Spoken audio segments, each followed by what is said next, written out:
Assalamualaikum warahmatullahi wabarakatuh. Waalaikumsalam. Syukron kasiron, syukron jajilan. Sampunipun kita nampi satu mauidhah hasanah estu jauh daripada menika kecekapan ilmu-ilmu ingkang kedah kita lengkapi.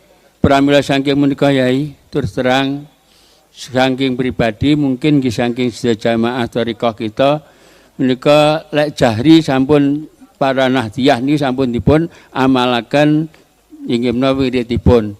Lajeng siri insyaallah sampun.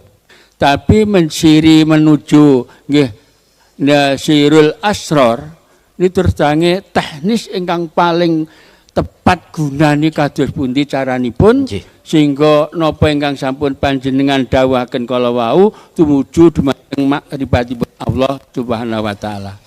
Ingkang nomor kalih Yai, terus terangnya kula betul-betul mahabbah dateng panjenengan. Sedaya dawuh-dawuh ingkang kula ikuti wonten ing YouTube menika estu betul terkesan, tapi dereng saged mencerna nggih sebagaimana inggih menika ingkang panjenengan dawuhaken kala wau. Inggih sepindah ingkang kula suwun kanthi renaning penggalih nyuwun ridho panjenengan. Napa ingkang sampun pandhawuhaken sageta kula kanthi ridha panjenengan saged membuka hati nubari kula lan umumipun dhateng sedaya jamaah thariqah kala wau. Langkung-langkung menika menawi panjenengan estu ngeparing ridha lan paring ijazah dhateng kawula sak kanca menika langkung abdul sehingga kula lan sak kanca menika badhe lumampah menapa ingkang dipun kersakaken Allah ingkang sampun panjenengan dawuhaken. Matur nuwun sedaya kawigatosipun. Wassalamualaikum warahmatullahi wabarakatuh. Waalaikumsalam warahmatullahi wabarakatuh. Kula jawab langsung. Cek mboten supi.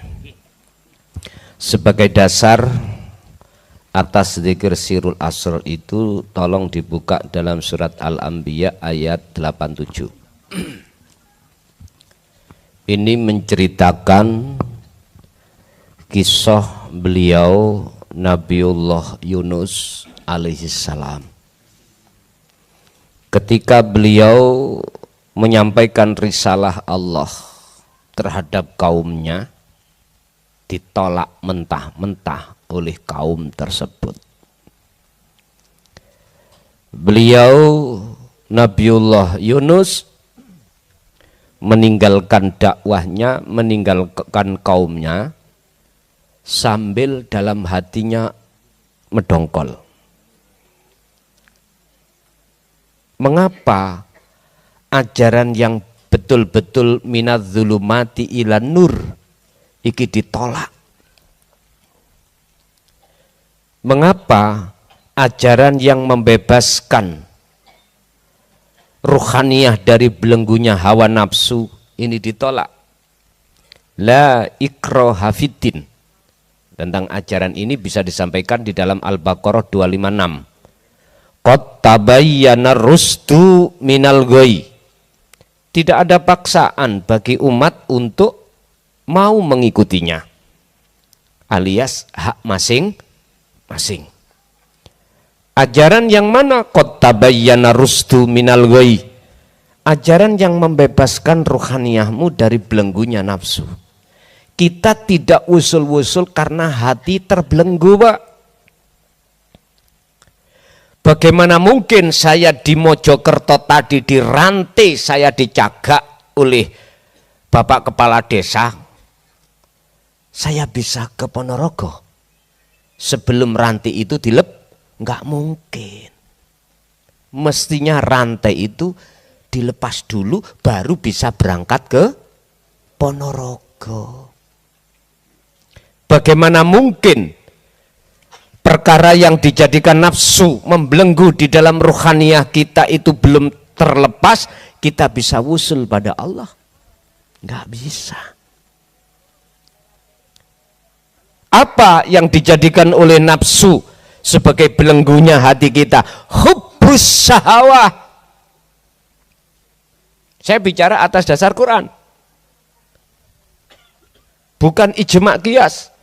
Ijma' qiyas ada juga. Cuman yang lebih kami pentingkan hujjah di sini adalah Al-Qur'an. Wa zuyyina lin-nasi hubbus syahawah. Lah niki. Iki Pak persoalan nih. Kesenangan-kesenangan dalam diri kita yang kedorong oleh nafsu.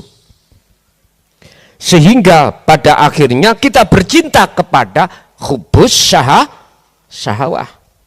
Ini yang membelenggu. Terus bagaimana caranya kita bisa terlepas? Terus siapa yang bisa melepaskan? Pak, tadi kita kan bicara kalau kita wayang. Lah gitu toh? Sebetulnya nafsu itu di mata Allah enggak salah. Mohon maaf, ini kalau belum bisa menerima mohon maaf. Nafsu olehnya bisa membelenggu kita karena dapat izin dari Allah. Iblis nggodha Nabi Adam, akhirnya Nabi Adam bisa jatuh di dalam kemaksiatan. Beliau memakan buah khuldi, melanggar aturan Allah. Itu semata-mata bukan karena iblisnya. Iblis itu makhluk sama dengan kita, raiso opo. Cuman yang terpenting mengapa Gusti Allah memberikan izin terhadap iblis, terhadap nafsu dalam diri kita untuk membelenggu kita. Ada apa? Ini yang harus kita cari. Supaya terjadinya proses sunnatullah. Inilah innalillahi.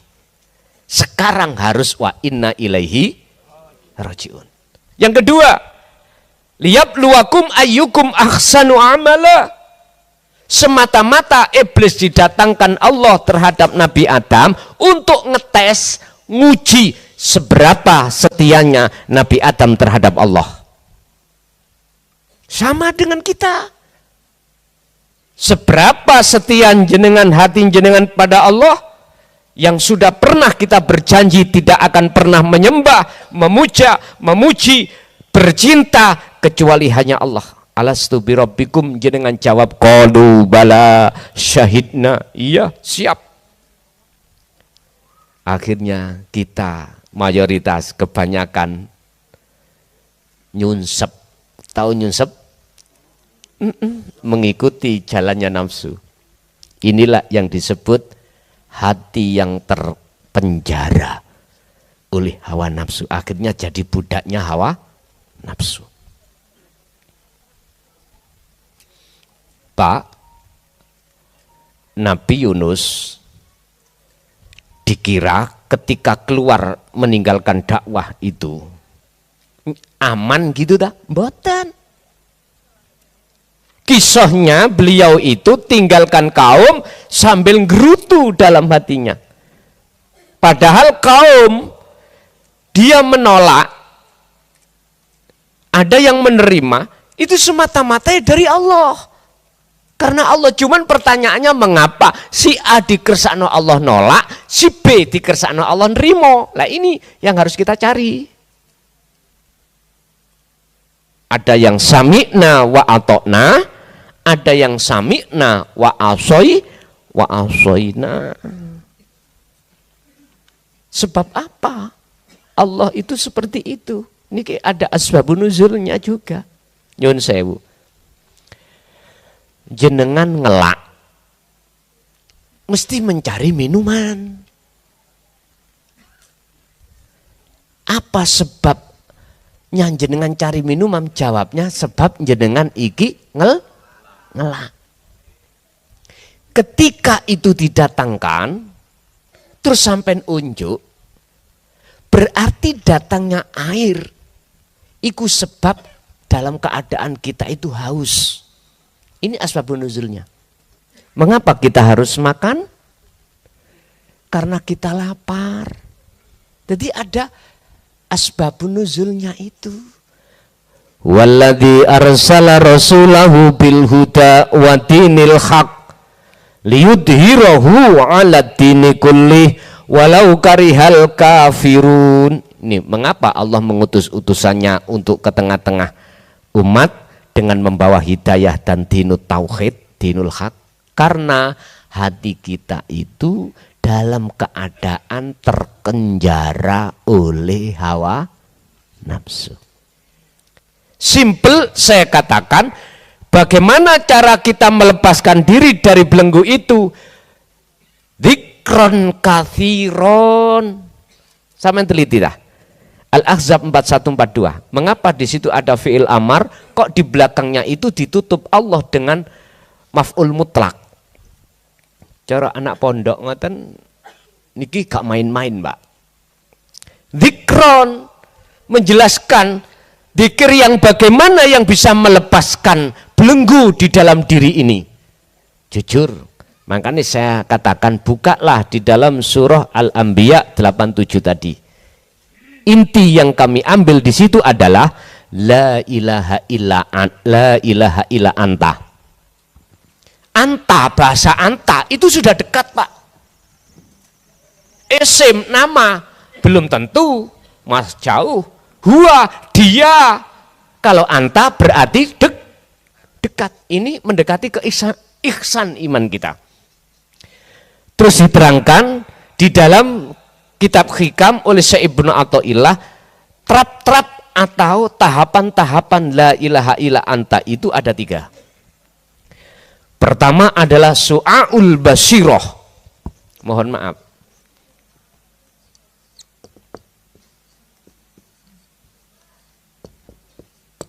Kedua ainul basyirah. Ketiga hakul basyirah. Bahasa Jawa, hati jenengan itu wajib hukumnya mengasah rasa. Rasa itu iman. Niki cara praktek ngeten. Disebut sirul asrar. Di dalam rahasia itu ada rahasia lagi yang lebih dalam. Ilmu sejati ning jero ati kono sing sebutane teleng. Disebut telenge ati.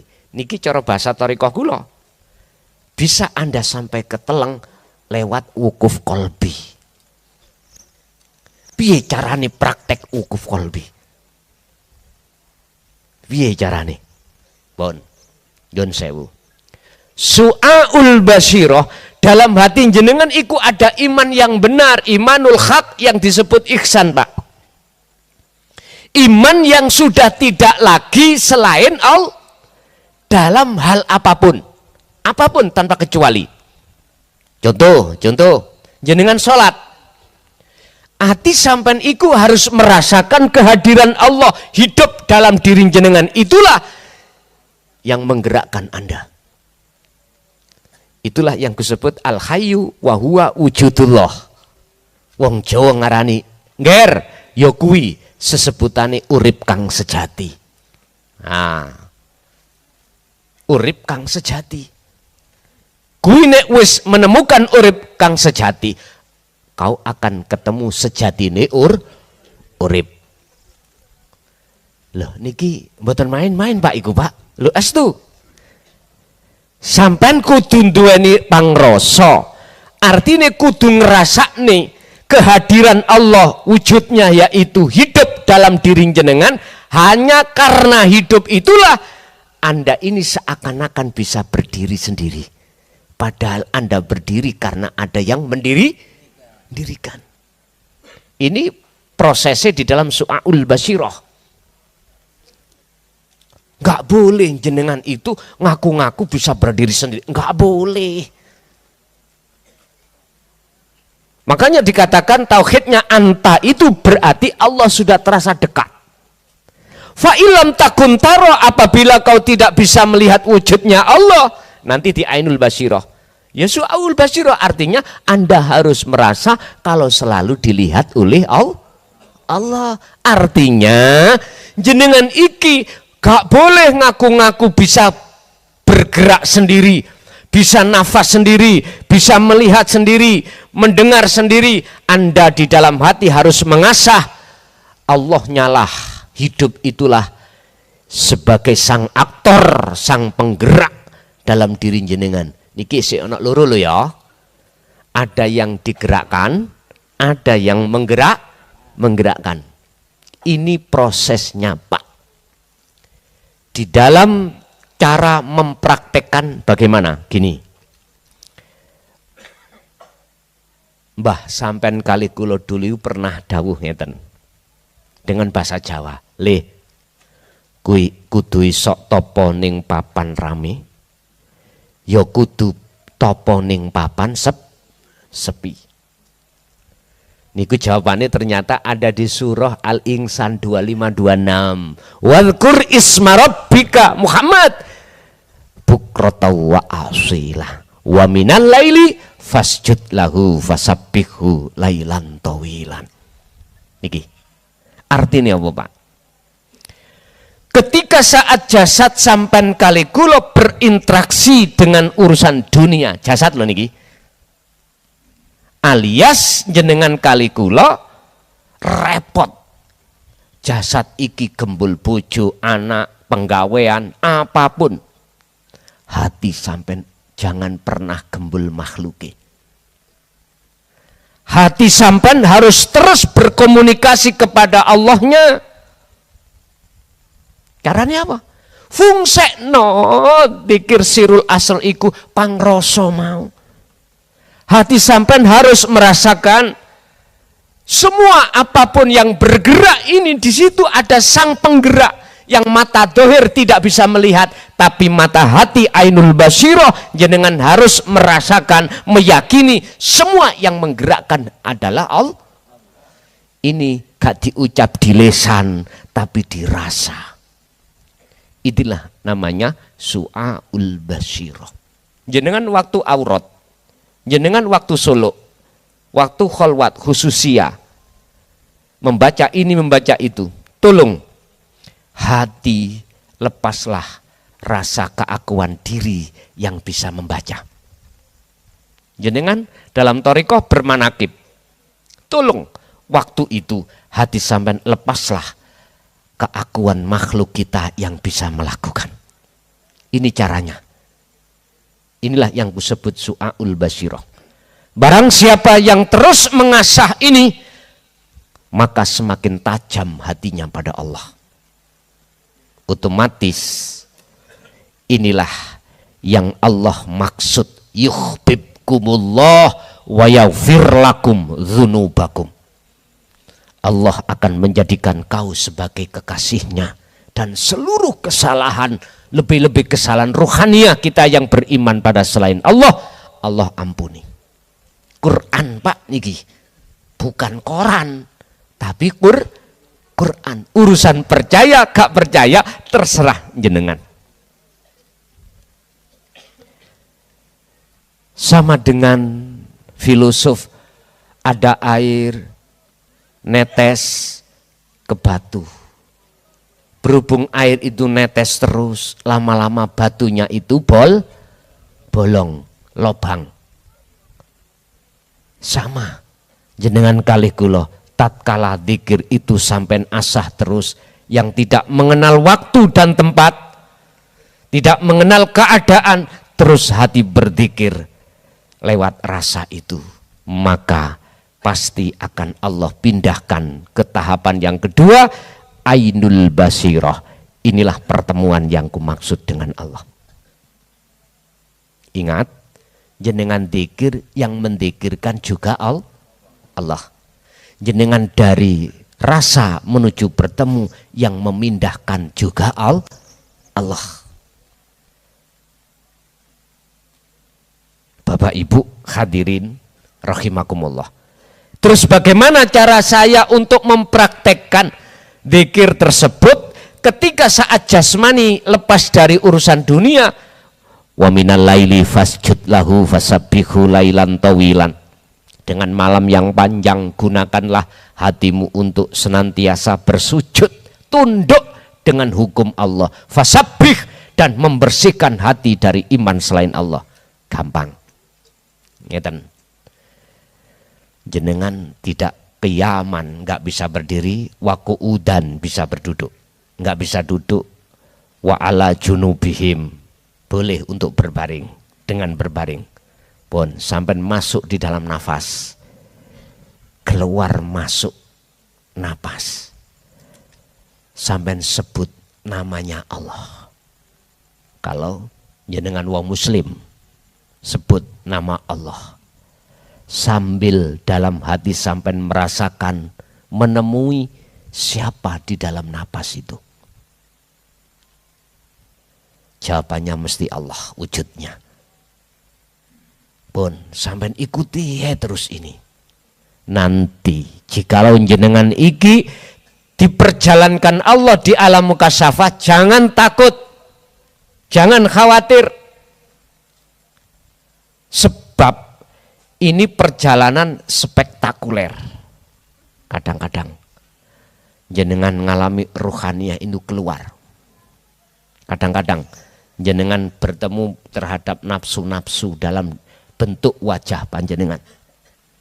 Semuanya ini makhluk. Makhluk.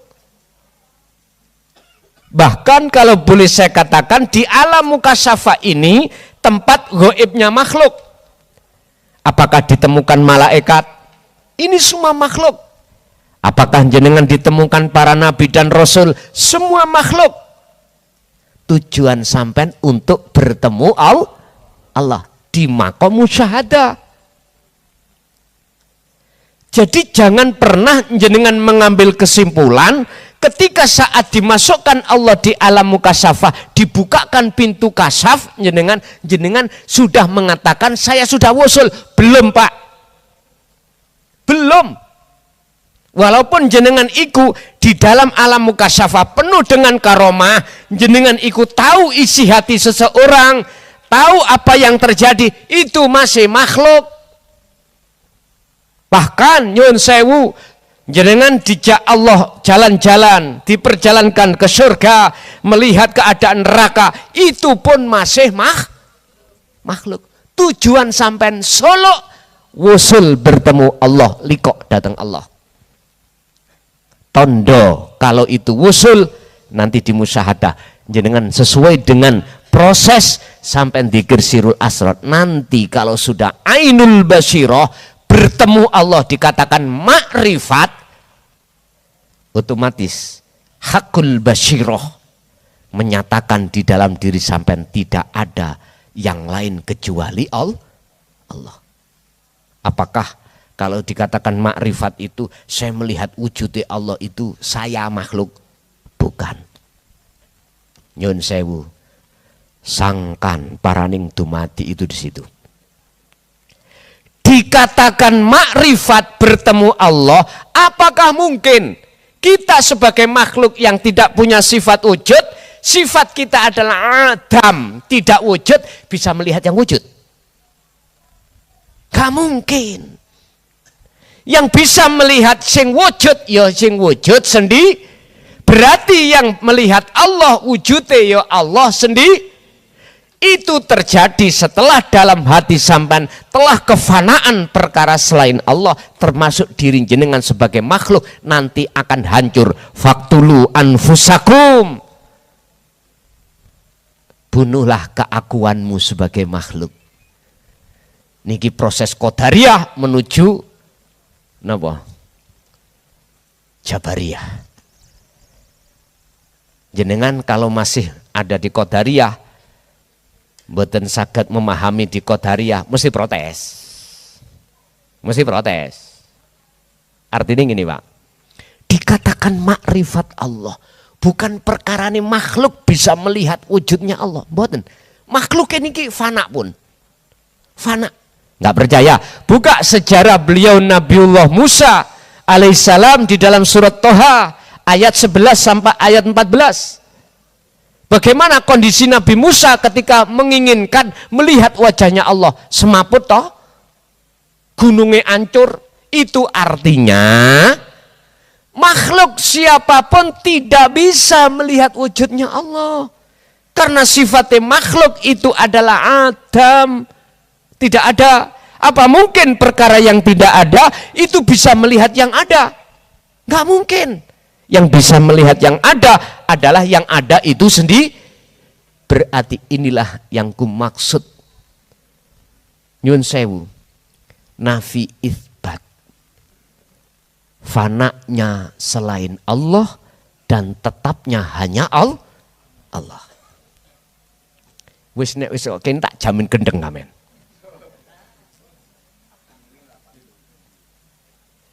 Artine gendenge ati nang Gusti Allah. Nek tadinya kan gendenge awak dhewe nang ngene dunya to, saiki mboten gati. Ada yang mengatakan majedub, jadab kelakuan ini. Di situ kekasih Allah ini kok ada dua golongan, Pak. Ada yang khos, ada yang khawasul khawas. Kekasih Allah itu ada nabi, ada rasul. Nek rasul mesti nabi. Kalau nabi belum tentu. Artinya gini. Kalau ditaruh khos, jenengan ini nggak bisa. Orang lain itu memahami. Nggak bisa. Baik hati maupun akal tentang urusan selain Allah, Allah tarik. Makanya disebut orang jadab. Iki khos. Berarti untuk diri sendiri. Kalau khawasul khawas tidak. Cuman hati yang ditarik Allah tentang selain Allah dibersihkan Allah. Akal ini masih fungsi. Akhirnya muncullah sifat tablek. Coro sholat wis gak ngawur. Maghrib 3 rakaat ya 3 rakaat. Tapi bagi orang majedub, jaba jerone akal ambek hati iku wis ditarik Allah tentang urusan dunia, maghrib iso ping 10 rakaat iki. Dilalaikan semuanya. Loh, kita nggak bisa milih, Pak. Cukup bagi kita hanya terus menerus berzikir. Jadi dzikir sampan iku sirul asrar, bila mana mudahnya muncul sirul asrar, didorong dengan dzikir sir, mengapa itu ditinggalkan? Terus dzikir sir itu lakukan, tapi jangan pernah kau tinggalkan sirul asrornya. Jikalau kau jenengan iki pingin tahu detak jantung sampai mengucap Allah, alam kabeh semuanya bertahmid membaca Allah. Wis 40 dino 40 wengi kondo bojomu, Dek, aku wis gak kepingin ngomong ambek awakmu. Nah, aku wis gak kepingin ngomong ambek awakmu. Kerja tak tinggal, aku tak mlebu kamar kholwat 40 dino 40 wengi. Hati sampeyan iki terus setiap nafas keluar metu berzikir sir dan sirul asar, tak jamin gendeng. Inilah proses. Bukan gendeng ngami-ngami niku lho, mboten lho ya. Jadabe ati sampean iku datang Allah luwih gede daripada jadabe ati datang dunia. Niki nek purun. Nek purun. Wis kembali kepada alam kasaf tadi. Saya dihadapkan perjalanan roh ini keluar. Naik. Kesap langit 7. Saya takut kalau nggak bisa kembali. Nah, ngoten mayoritas ngoten, Pak. Roto ngoten niku. Eling-eling bojone sik nom. Anake sik cilik-cilik. Engko nek gak iso balik ya apa? Pun. Eman, Pak. Tawakallah pada Allah. Karena Anda sudah tahu bagaimana fungsi sirul asror, tahu yang memperjalankan jenengan cuman Allah. Kalau memang sampai ikut jatahnya sudah tidak ada di dunia, baginya mesti innalillahi. Lu enak, Pak, keadaan seperti itu daripada sampai mati nok pangkuani rondo. Ayo sampean pilih nanti. Sampean pilih. Pak, kematian itu nek belum wayahnya yo gak teko, Pak. Nek jenengan masih ada sisa umur, mesti kembali. Gak usah takut. Dene gak balik ya wis kari ngubur ngoten mawon ae lho. Gak usah wedi-wedi, gak lali sesuk kita akan meninggal. Ingat prinsip kematian itu mesti terjadi. Kemarin, hari kemarin, atau hari esok atau hari lusa sama saja. Sing penting jenengan iki hati sudah siap menghadap kepada Allah. Orang tidak akan pernah mau untuk melakukan itu manakala dia belum ada rasa cinta pada Allah. Jadi cara untuk menumbuhkan cinta kasih pada Allah lewat zikir itu tersebut. Itulah yang disebut sebagai kunci daripada alam musyahadah. Pun ya niki. Makanya saya sering mengatakan saudara-saudara saya di Thariqah, tolong para masyayikh untuk membekali para santri-santrinya, pengikut-pengikutnya Sirul Asror, supaya ketika saat suluk beliau-beliau ini, ketika saat khususiyah beliau-beliau ini, hatinya sudah ditarik Allah di alam musyahadah. Itu loh maksud saya. Sebab mohon maaf, sebagai cambukan hati kita dalam surat Al-Isra ayat 72, tolong dibuka. Al-Isra 72. Mangkana fi hadhihi a'ma fahuwa fil akhirati a'ma wa adallus sabila. Barang siapa saat di dunia hati kita masih buta pada Allah, belum bisa bertemu, maka di akhirat pun juga begitu. Mafhum mukhalafah daripada ayat ini kebalikan adalah barang siapa saat di dunia hatinya sudah tidak buta pada Allah, terus dia meninggal, pasti dia menemukan alam terang benar. Allahu waliyul ladina amanu yukhrijuhum minadz-dzulumati ilan nur. Jelas. Masalah ijazah, izin, mulai sejak kami masuk dalam dunia YouTube ilmu ini, mohon maaf, baik yang sudah bertemu atau tidak bertemu terhadap saya, YouTube ini saya kalau nggak salah mulai 2014 kalau nggak salah ya, baru saya masuk YouTube. Siapapun panjenengan secara langsung atau tidak langsung, azastukum. Sampun Pak, mulai dulu pun tondo nek sampen iku diizini Allah, hati sampen saged nampa. Sebab apa materi yang disampaikan tentang ilmu tasawuf di situ tidak semua orang mau bisa menerima. Sebab intinya di situ adalah mengajak hati seseorang untuk meninggalkan secara ruhaniyah selain Tuhan, selain yang Maha Esa, selain Allah. Bukan jasmaninya. Kalau jasmaniah tetap kerja yo kerja, silakan. Lah sing mlebu kamar 40 dino, sampean sing objektif, sing arif. Apa arif sampean? 1 bulan rumah tangga jenengan butuh uang berapa? Untuk belanja 3 juta. Sampean kasih, mohon maaf, 10 juta. Ini dek untuk kebutuhan. Ojo ditinggal terus keadaan gak ada. Jangan Pak. Itu namanya syariat sampean gak tanggung jawab. Ma butuh pinten 40 dino sampean iki untuk anak biaya ini. Cukup Pak 10 juta Pak. Wis, dengan cara apa sampean iki memberikan? Enggak punya uang. Ada sepeda, jual. Ada aset, jual. Sekarang lebih penting mana? Menghadap pada Allah atau kita terus bekasih mesra dengan selain Allah? Buka di dalam surat Al-Qasas ayat 77. Al-Qasas 77. Wabtaghi fima ataqallah darul akhirah. Allah menempatkan hubungan langsung, mikir urusan datang Allah nomor 1. Darul akhirah itu. Wala tansa nasibaka minad dunya. Bagiamu dunia ya jangan kau tinggalkan. Ini ditaruh Allah nomor 2. Artinya bangunlah ruhaniyahmu terlebih dulu kepada Tuhanmu. Di sela-sela kamu tidak meninggalkan bangun jasmaniamu. Qala dawuh sapa WR Supratman, bangunlah jiwanya, bangunlah badannya. Ini kurang genah ya mbau. Wabtagi do golek ono sira kabeh fima ing dalam apa atakallah ataka kang anugrahake nekaake ka ing sira sapa Allahu Gusti Allah.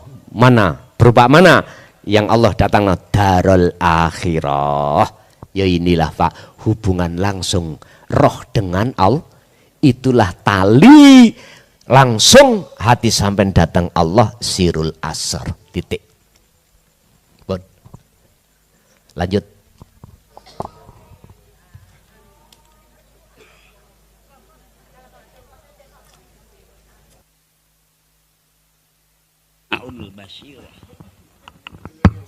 Syu'aul basyirah, ainul basyirah, hakul basyirah.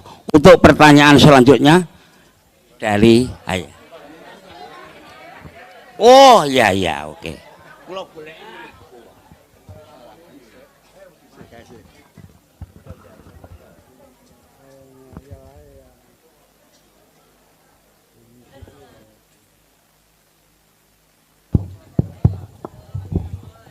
Assalamualaikum warahmatullahi wabarakatuh.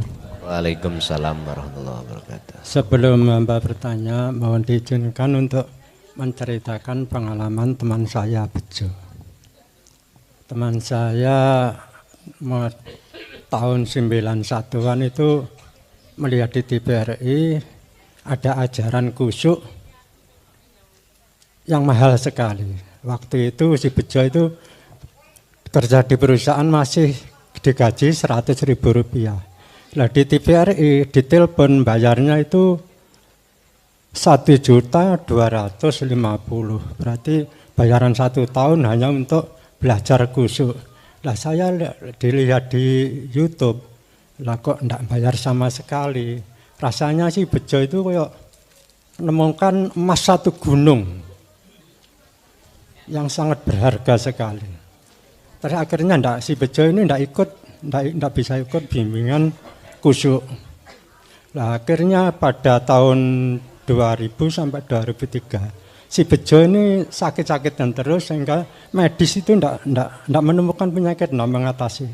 Akhirnya ketemu bimbingan mental spiritual, yaitu pengajaran berserah diri dan khusyuk.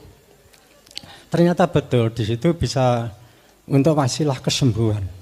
Sebenarnya ilmu ini sebenarnya bisa untuk wasilah apa saja, yang masalah yang ruwetnya bagaimana dan sakitnya apa saja bisa katakanlah bisa keluar dari masalah. Nah di sini kok enggak bayar sama sekali. Itulah perasaan si Bejo ini sepertinya nemukan emas sak gunung, saking gembiranya. Lah ya, dengan seiring berjalannya waktu sampai saat ini, si Bejo masih mengamalkan amalan itu sehingga sekali tempo sakit, ya pakai ilmu itu toh hanya. Jadi situlah pengalaman si teman saya Bejo, saya bisa menceritakan karena ibaratnya makan itu 1 piring sama saya. Oh ya makasih semuanya. Mohon maaf. Cerita begini pertanyaannya. Setelah saudara-saudara saya ajak melihat YouTube di channel Jaya Baru. Itu saya ajak melihat, setelah melihat itu saya tanyai, apakah mudeng yang diterangkan sama Ustadz ini. Waktu Ustadz itu tangannya hawi-hawi begini, inilah ya Allah.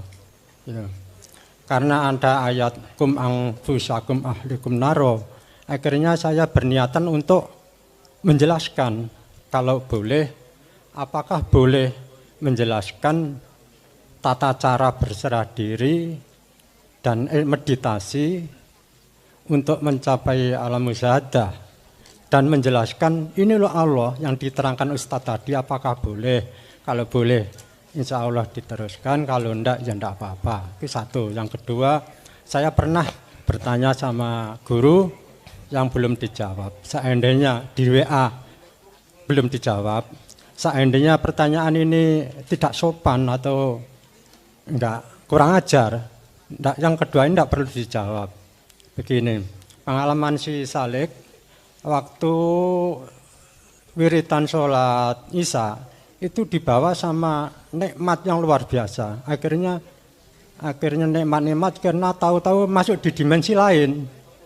Di dimensi itu luas sekali, enggak ada apa-apa, enggak ada buah-buahan, tidak ada sungai-sungai.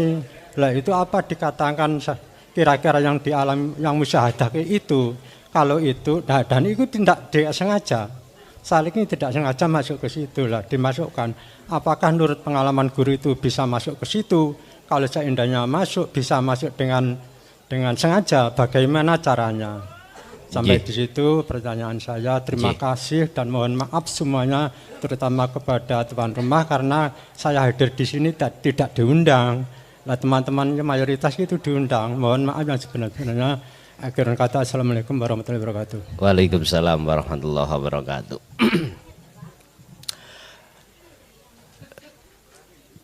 Dari pengalaman Bapak Bejo tadi, saya terinspirasi dengan satu ayat, yang ayat ini langsung terhadap Rasulullah. Ketika saat Rasulullah menyampaikan hal ini, itu tidak ada tendensi apapun. Hanya satu, menyampaikan risalah. Beliau juga tidak meminta atas bisaroh atau bayarannya. Tidak.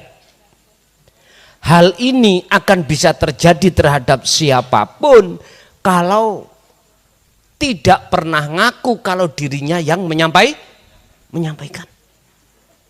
Justru sumber penyampaiannya itu dari Allah. Inilah pembelajaran kita untuk melepaskan belenggu itu seperti itu. Apa mungkin kita yang tidak ikut kerjaku yang kau khianati? Bon. Pertanyaannya tadi adalah apa boleh cara meditasi hal itu kami sampaikan terhadap keluarga saya dengan dasarku anfusakum wa ahlikum naro, atau melebar? Monggo, kalau di dalam hati sampean itu ada kerentek atau dorongan dari Allah, silahkan, boleh, siapapun silahkan. Enggak harus izin gini-gini, enggak. Kalau dalam hati sampean itu ada dorongan dari Allah, sampaikanlah walaupun satu ayat, sampaikan. Pun. Yang kedua, pengalaman si Salik ketika suluk, di situ merasakan sesuatu yang indah dan lain sebagainya. Apakah ini sudah dikatakan musyahadah? Wusul. Jawabannya ngeten. Saya mentanya tak tanya, balik tak tanya. Tapi pun dijawab.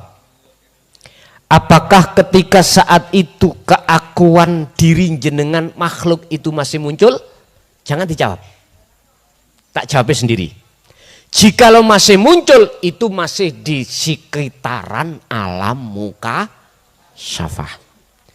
Jikalau keakuan kita sebagai makhluk itu sudah Allah fanakan, yang ada adalah innani anallah, maka itulah yang namanya makrifat atau sudah wusul.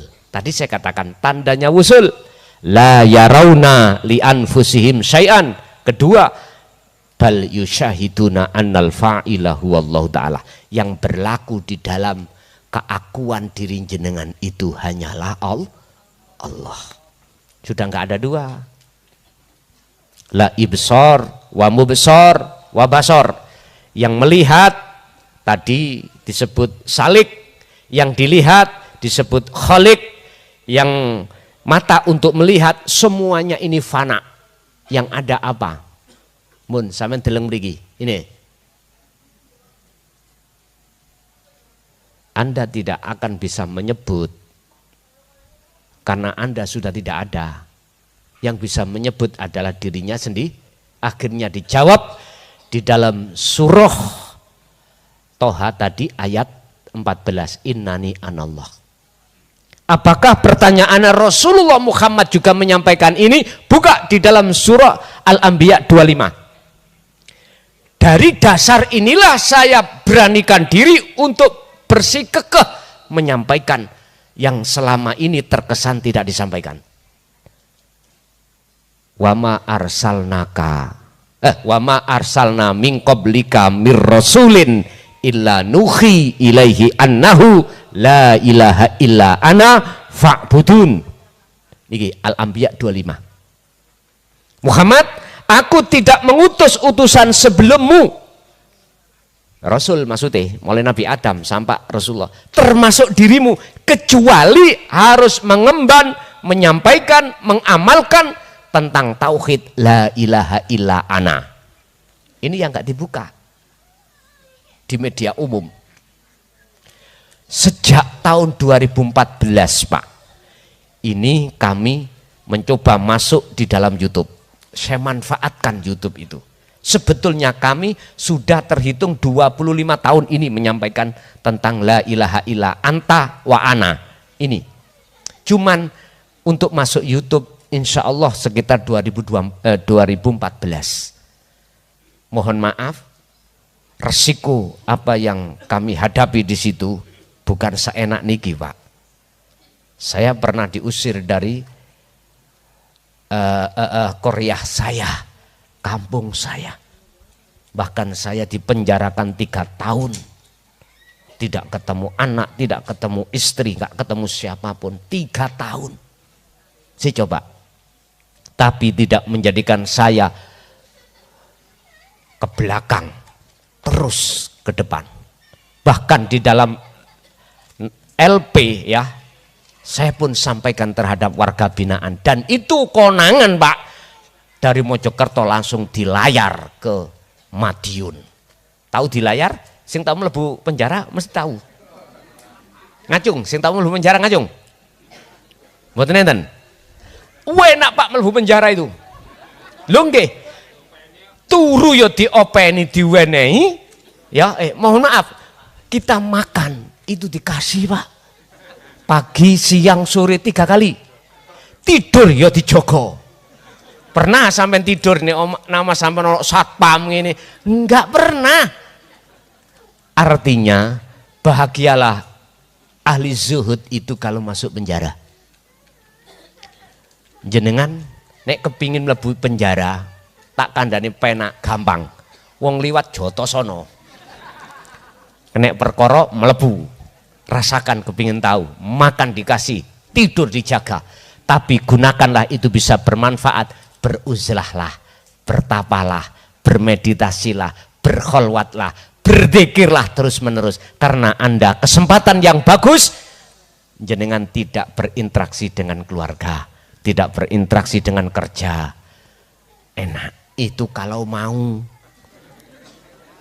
Kalau tidak mau, cukup masuk kamar, jenengan itu pamit pada istri, anak, jangan diganggu. Estu. Dengan waktu yang tidak jenengan tentukan, nggak bisa 40 nyun sewu, oke, 21 hari, nggak bisa 7 hari, nggak bisa sama sekali 3 hari, nggak bisa belas, 1 hari 1 malam cukup. Udah, harus sampai gunakan kesempatan yang bagus karena kita umur masih diberikan Allah untuk berbenah diri hati kita pada Allah. Jadi apabila keakuan sampean itu pada saat itu sudah fana, maka itu musyahadah. Jikalau tidak, berarti itu masih berputar di alam muka syafa. Walaupun surga itu makhluk, neraka makhluk, apapun ditemukan malaikat makhluk, penuh karomah memang di dalam alam kasaf itu Pak. Nyun sewu. Jenengan sing dereng ngalami ojo kepingin temen. Estu ojo kepingin. Cukup bagi kita ketika saat berzikir gak usah mengharap-harap buahnya, nanti akan datang sendiri. Cukup sampai jaga zikir hati sampean, itu aja sudah. Ya. Lagi. Iki masih kisaran bapak apa ibu? Bapak, oke. Monggo. Assalamualaikum warahmatullahi wabarakatuh. Waalaikumsalam warahmatullahi wabarakatuh. Nyuwun pangapunten Yai, kalau tidak salah di depan dipun dawuhaken ada istilah sholat daim di kalangan saudara-saudara kita di Kejawen. Kalau tidak salah memahami, sholat daim itu adalah sholat sepanjang masa. Kalau tidak salah. Betul. Nah, akhirnya berkembang di kalangan saudara kita itu istilah sak durunge salat kaya wis salat, sak bari salat kaya durung salat. Pada akhirnya aplikasinya malah ora salat. Ketika ditanya, "Lho kok ora salat?" "Lah aku sak durunge salat wis salat." Ya itu. Nah, ini yang ingin saya tanyakan. Saya tidak ingin mengatakan itu salah atau benar. Hanya saja seperti apa penjelasannya, itu sikap seperti itu kalau ditarik dari segi syariat Islam, atau apakah ini merupakan salah satu bentuk upaya untuk sirul asrar tadi, untuk menggapai kepada hakikat sekalipun harus meninggalkan syariat. Nah, ini mohon penjelasan, apakah ini bisa diterima dari segi syariat maupun hakikat dalam arti Islam. Pemahaman semacam itu maksud saya. Jadi tidak ingin salah atau benar, tidak. Terima kasih. Assalamualaikum warahmatullahi wabarakatuh. Waalaikumsalam warahmatullahi wabarakatuh. Tentang sholat daim mungkin bisa dilihat dalam Al-Quran surah Al-Baqarah 238. 238. Di situ Allah memberikan sinyal. Tergantung kita paham atau enggak di situ. Gini, Pak. Hafidhu alas sholawati was sholatil wusta. Jagalah sholat 5 waktu. As-sholawah iki jamak. Berarti maksudnya adalah sholat yang dilakukan oleh jasmani. Ketemunya 5 waktu, zuhur, asar, maghrib, isya, subuh. Makanya memakai kalimah as-sholawah jamak. Sebelum as-sholawah di sini kan ada kalimah yang namanya hafidhu, jagalah. Ini hukum syariah yang mewajibkan kita jasmani ini menjaga sholat 5 waktu. Empun mandek di situ. Di situ ada wawu ataf sebagai penyambung, nggak boleh pisah. Was-sholatil wusta. Al-wusta niku tengah. Mengapa tidak was-sholawah? Kak, kok was-sholatil wusta memakai mufrad? Mohon maaf. Tadi dikatakan sholat daim itu sepanjang masa, betul. Kalau kita bicara hitungan hari 24 jam. Ini sholat yang bagaimana ya? Bon. Itulah wassolatil wusta. Kalau kita menengok tafsir mutasabbihah, bukan muhakamah loh. Kalau muhakamah maklum, kita buka tafsir Ibnu Katsir, tafsir Jalalain, tafsir Munir.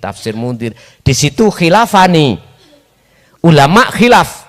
Ada yang mengatakan asar tengah-tengah, ada yang mengatakan maghrib. Mohon maaf, saya tidak bicara ke substansi ini. Al-wusta ini saya tarik sholat daim, sholat yang dilakukan ruhaniyah. Sebab kita manusia unsur tidak hanya jasmani tapi juga rohani. Ono wong disebut menungso, kano nyawoni iku disebut mayit. Nggih mboten? Mayit. Nyun sewu. Ini yang kita itu keterbatasan pengetahuan tentang al-wusta. Saya katakan al-wusta tengah itu ruh. Bagaimana hati? Atau coba dibuka di dalam Ihya Ulumuddin. Beliau membahas Imam Ghazali terkait al-qalbu itu bagaimana? Menukil dari satu hadis, manusia ada segumpal daging. Jikalau daging itu bagus, baguslah semuanya. Jikalau rusak, rusaklah semua. Mana yang dimaksud daging? Al-qalbu. Beliau Imam Ghazali mengatakan al-qalbu. Tapi diterjemah noneng sarai, al-qalbu ay ar-ruh. Wis terserah sama nyebut ya napa terserah. Bukan daging kayak dagingnya petik itu bukan. Hati yang dimaksud itu adalah ar-ruh. Inilah Pak yang harus ini wajah tu wajia. Ini. Bagaimana mungkin ruhaniyah kita itu bisa benar dengan melakukan sholat secara thoriqoh atau secara hakikat, manakala tidak diberikan pengetahuan cara untuk melakukan. Makanya bahasa taklim muta'alim, kita mencari ilmu itu kata Rasul wajib hukumi. Walau bisin, jikalau adanya ilmu itu ada di negeri Cina, wajib kita mencari ke sana. Mana sholatir ruh itu? Inilah yang dibahas oleh Nabi dan Rasul siapapun yang tidak ada geser khilaf serambut pun. Apa? Ani butullaha waztanibut tauhid. Quran yang dibuka. Ani butullaha, mencondongkan ruh ini terhadap urip Allah, yang Allah ada dalam diri dan di luar diri jenengan. Makanya saya katakan talinya, robitohnya atau wasilahnya itu harus sambung antara ruh dengan Allah. Wujudnya bukan namanya. Otomatis robitohnya atau talinya, jalannya khusus. Kalau boleh saya katakan, kalau diterima itulah sirul asror. Sebab kalau jenengan tidak megang tali khusus itu, gak mungkin hati sampean bisa merasa kehadiran Allah. Al-Maidah ayat 27, wabtagu ilaihil wasilata wajahidu fisabilihi. Wasilah itu maksudnya dalam ayat itu adalah robitoh. Artinya tali khusus, ruh langsung datang Allah. Dan Allah lah gak ada toh Pak, untuk jenengan. Mboten enten harus ada di Mekah tok, mboten. Mohon maaf loh ya kah? Allah dekat. Bahkan lebih dekat dari urat nadi, urat leher. Yang mana? Loh ini loh. Ini bukanya itu tadi. Hati wasilah tadi, robitoh itu yang langsung harus sampean pegang. Kalau kita di dunia thoriqoh, robitoh kita pada guru, pada mursyid. Lah kan enggak? Karena mursyid itu yang membimbing kita sampai sanate muktabaroh sampai kepada Rasul. Tapi kalau mboten sampean sandingi tali khusus langsung pada Allah, jenengan nyawang makhlukin kok. Akhirnya muter-muter di alam muka safa. Tapi itu proses memangnya, proses. Makanya saya sering katakan, tolong saudaraku yang sudah berpuluh tahun di thoriqoh, bagaimana suluk jenengan iku bisa wusul. Kalau boleh saya menawarkan barang ini tanpa ada bayaran sama sekali, nek mau ya toh, laksanakan. Kalau enggak cocok namo coklat tapu ono sandal kula. Lho estu niki taruhan saya. Estu kalau enggak cocok hati sampean tidak menemukan tatmainul qulub, namo coklat tapu ono sandal kula. Kula mboten bales. Saya tidak nuntut. Estu Pak. Hak demi Allah mboten. Justru mungkin aku lebih baik dibenci daripada dipuja.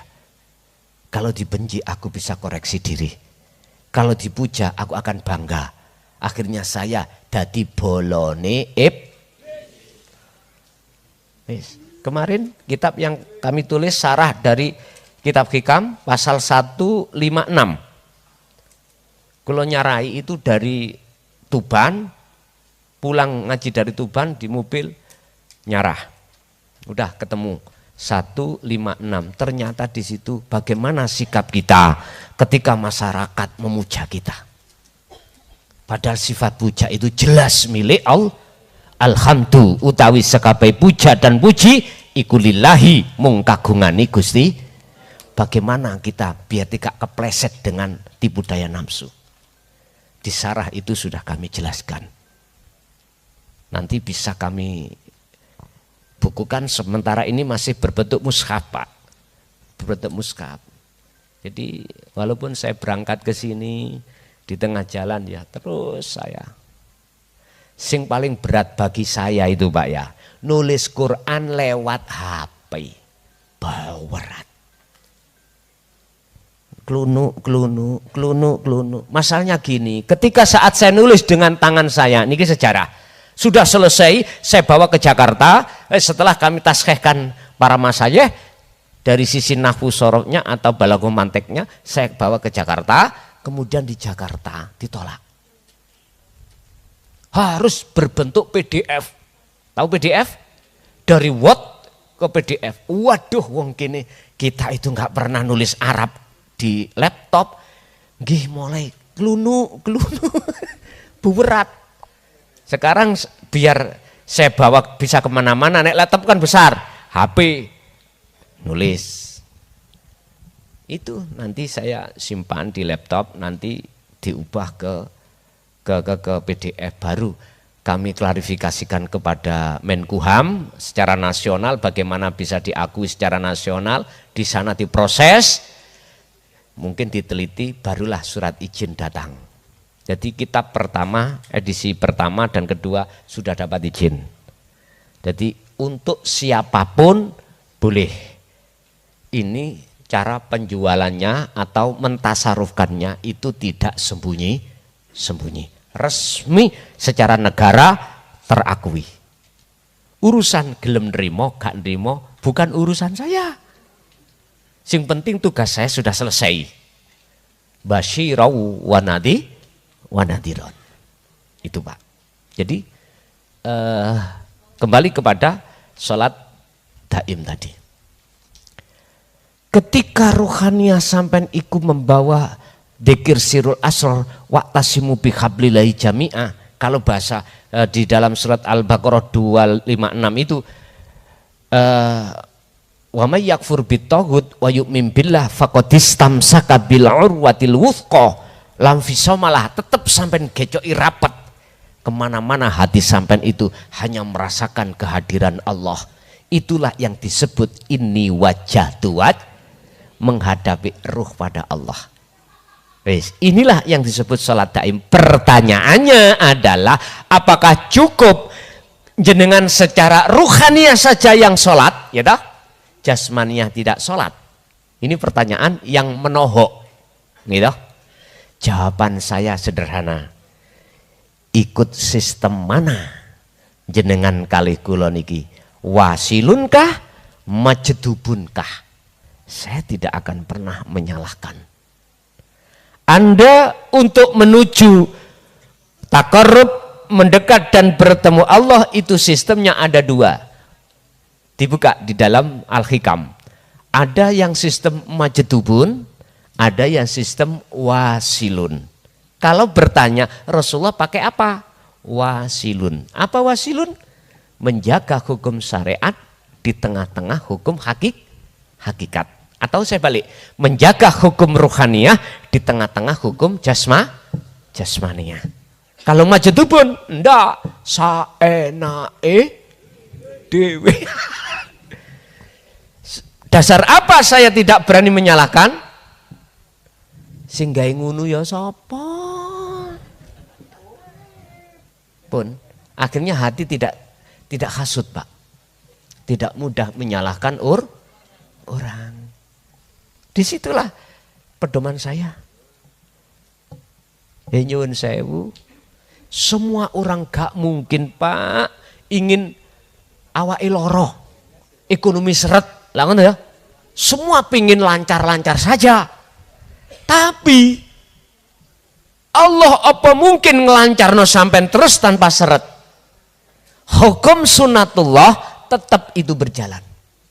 Cuman tinggal kita mensikapi, memandang siapanya. Itu aja menurut saya. Jadi saya tidak menyalahkan si A, si B, enggak. Prinsip saya, hati saya hanya memandang sing gawe ngono ya sapa. Gitu aja saya.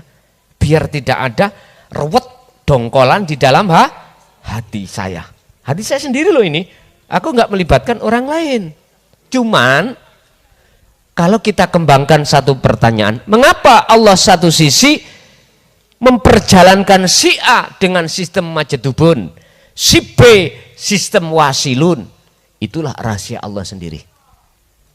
Ya, sampai nanti akan tahu semua ini kalau betul-betul kita sudah ditarik Allah di dalam alam ahadiyah, ke ahad Allah. Oh, orang tidak akan terpengaruh dengan urusan-urusan kebiarin dunia, manakala jenengan kali kula ini betul-betul sudah di alam ahad.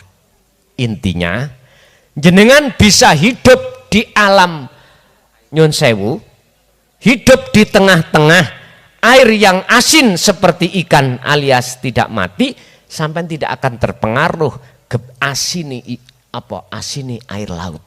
Sampai lihat ikan yang hidup di laut tiap detik bahkan udah nggak ada jeda gembul dengan air asin, tapi ikan rasanya tidak terasa.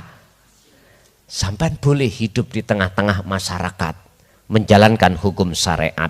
Bagaimana caranya jenengan gak terpengaruh dengan kebiarin dunia? Jadilah sistem seperti ikan yang hidup di air asin. Jangan seperti ikan tahu, Pak, ikan tempe. Ibu-ibu mau goreng diuyai titik, asine duduk-duduk lah ngoten nggih. Tapi mengapa ikan yang ada di air itu air asin gak terasa asin? Jawabannya cuma setunggal. Karena ikan yang hidup di air asin, ikannya hidup. Wes. Coba kalau mati cemplung no maneh, gak usah sedino sak jam mesti asin. Lho es tuh. Artinya kita di tengah-tengah dunia ini, jadikanlah hatimu hati yang hidup, jangan menjadi hati yang mati. Hati yang hidup adalah hati yang senantiasa selalu menyembah Allah. Anik butullaha, arahkan, condongkan terus hatimu terhadap Allah. Wastanibu tauhid, dan jauhilah selain Allah itu. Itulah salat daim. Sehingga lewat makan, lewat minum, lewat apapun aktivitas Anda, hati bisa bertemu Allah dimanapun Anda berada. Lanjut. Edisi kedua, Ibu nek gak nok ditutup. Lho ngoten lho. Oh, wonten nika. Cek, monggo. Pelmen kedua berisi 3 pertanyaan dari ibu-ibu. Dari mana nama gitu, Bu? Nggih. Assalamualaikum warahmatullahi wabarakatuh. Maaf ya Gus, sambil duduk suaranya serak-serak. Iya, mau tanya Gus, ini pertama bagaimana cara perang melawan hawa nafsu. Yang kedua, nafsu itu yang mana? Yang ketiga, cara memeranginya bagaimana? Yang keempat, ciri-ciri menang melawan hawa nafsu. Nggih pun ngoten mawon Gus. Nomor 4 tadi apa? Dalam? Nomor 4 tadi apa? Nomor 4, ciri-ciri menang melawan hawa nafsu. Nggih. Nggih, ngoten mawon. Wassalamualaikum warahmatullahi wabarakatuh. Waalaikumsalam warahmatullahi wabarakatuh. Simple, padat.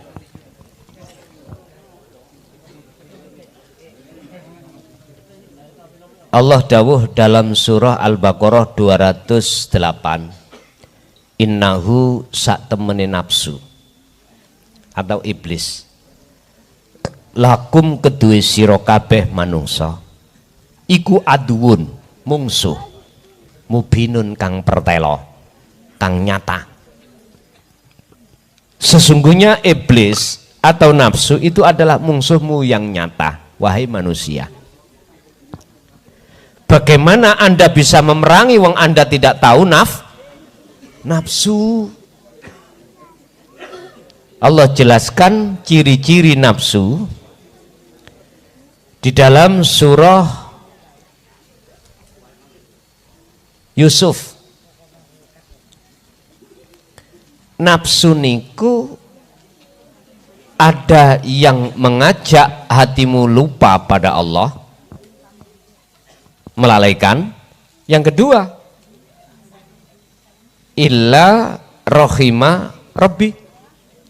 Ada nafsu yang dirahmati Allah. Berarti yang mengajak untuk berzikir datang Allah. Terus nafsu itu yang mana?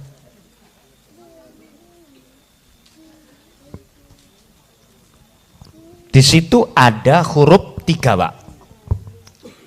Nun, fa, sin. Nafsu, nafsun, nafsun, nafsan, nafsin. Artinya diri. Yang dimaksud nafsu yang ngajak sampai iki lalai pada Allah, diri keakuan makhluk. Contoh, jenengan iki melakukan apapun, dalam hati sampean kok muncul rasa aku hamba yang bisa melakukan, berarti itulah nafsu yang harus perangi, harus dijinakkan dengan cara berzikir. Jadi 4 pertanyaan perkisaran nafsu tak jawab langsung. Anda untuk memerangi dan menjinakkan nafsu harus berzikir, titik, sudah. Bagaimana cara hilangnya rasa keakuan diri sebagai makhluk itu lenyap di dalam hati jenengan? Jadi nafsu itu diri, ingsun. Nah, kalau itu sudah jinak atau dilepaskan Allah belenggu itu, maka nafsu illama rohima Rabbi, nafsu yang dirahmati Allah yang dimaksud adalah apa? Ati sampen itu sudah tidak muncul rasa makhluk yang bisa agawe, tapi ning ati muncul akunya Allah yang bisa agawe. Itulah yang dimaksud illama rohima Rabbi.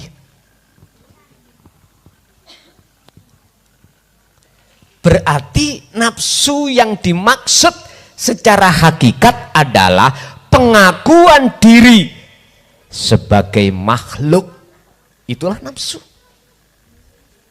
Dan ini akan masuk di dalam perilaku jasmani, tidak hanya maksiat, akan tapi juga taat. Artinya nafsu itu yang dimaksud ngejak lali nang Allah tidak hanya menggoda hati kita untuk sobo lokalisasi, enggak. Nafsu itu juga masuk ketika jenengan sholat.